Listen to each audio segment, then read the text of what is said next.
Hello everybody and welcome to the crypto session brief. We're approaching midday here in Europe. We're on Friday the 14th of April as well. So let's get to it. You're seeing Ethereum on my charts right now, and what a past 24 hours to 48 hours.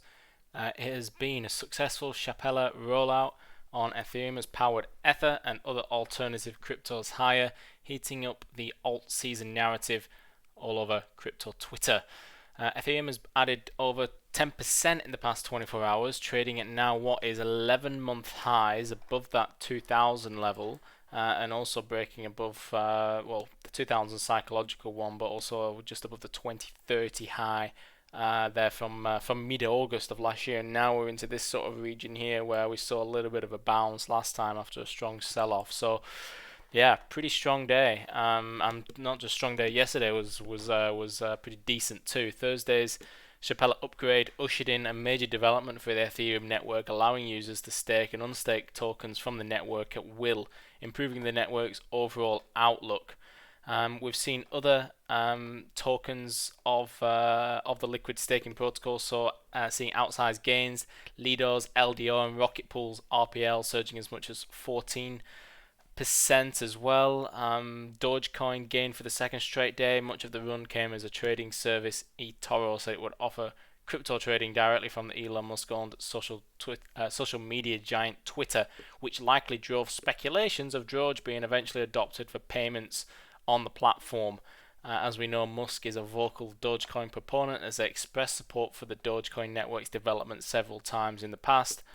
Elsewhere, Cardano ADA surged nearly 9% on the back of a fundamental growth in the Cardano network, such as wider support for decentralized application development.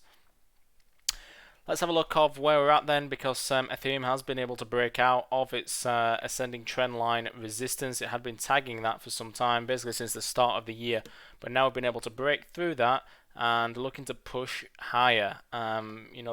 Still the key areas for me to hold, because I'm still feeling some sort of retrace. I will say yesterday in the brief, I was expecting some sort of knockback and a potential fade of the 2000 level, because I wasn't expecting such a good price reaction, such a euphoric price reaction to the Shanghai upgrade for Ethereum, but was pretty wrong on that one. But did suggest on the brief yesterday that in the past, when we've had Ethereum upgrades, then we have also had some sharp moves higher. So I wasn't betting against it as such, but more technically where we're at coming into resistance, and the fact I wasn't really seeing a reason for a huge move on the back of that news.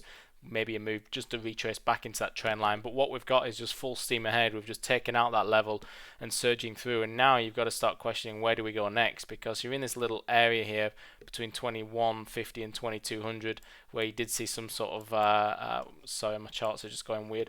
You saw a bounce there around 21,115, and you saw some knockbacks. Question is now, can they get back through into this sort of region here? That's got to be the target. Still some way off, don't forget. But when will this particular move run out of steam, run out of some juice, and need to rebuild again? Probably around that 2000 handle is what I'm thinking. But whilst momentum is to the upside, of course, we prefer to trade with momentum and use low period MAs, a 5 or an 8 period now, to maybe trail some sort of stops to. Not at this point. I'm never really a buyer when we've had such a big move like this and we've already broken resistance. It's more looking to trade off the initial break, maybe of that 2000 level and even the trend line, the ascending trend line. I didn't take any particular positions on this market, it must be said. BTC is also moving onwards and upwards. Again, just a good environment for cryptos at the minute. Like I said, more talk on Twitter, Ethereum going well.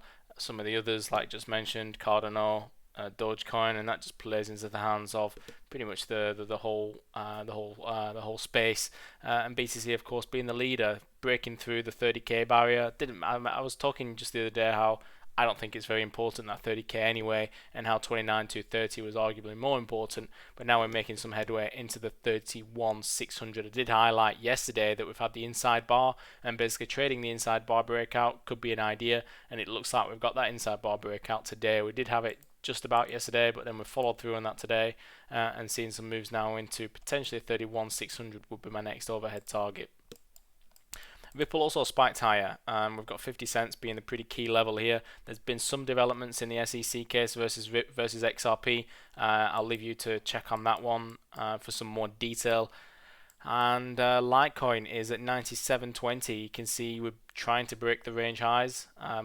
Doing a pretty successful job at doing so, I would say so far. We've come back into what was the high from earlier on in the week. It's just around 97, and we're currently holding above there today. Can we push through from here, hold above that, and then get back into the 1 or 2 region? But a nice clean break of that 95, sort of 96 range high. Looking to push higher from here then. I'll leave it there for now, and I'll see you all inside the crypto chat room. Thanks for listening, everybody, and all the best with your trading. Bye for now.